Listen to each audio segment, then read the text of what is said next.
Holland TD5 traktorini hamda 60-70 traktorlarni zapchast qilib qo'yapmiz hozir. Sapun filtri original o'zi Turkiya, lekin ichi Italiya bo'lgan. Zavodskoy apparati datchiklaridan ko'pchilik topa olmay qiynalib yuradi buni. Made in Italiya. Bundan ham qilib qo'yapmiz. Hozir Buxoro Olotga ketyapti.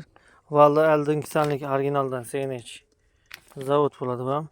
Keyin insha nasos qilib qo'yapmiz 60-70lara. Xolos zadnisidan.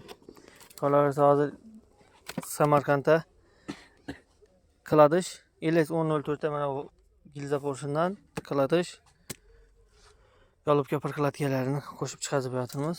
Bunisi Samarqandda chiqib qo'yapti. Bular ham Samarqand TD5 traktor oldingi передний moz vtulkalari, pachimliklari bilan chiqib ketdi. Kimga ehtiyot qismlari kerak bo'lsa bemalol aloqa chiqarasizlar. Pastda telefon nomerlari qoldiramiz. Sog' bo'ling.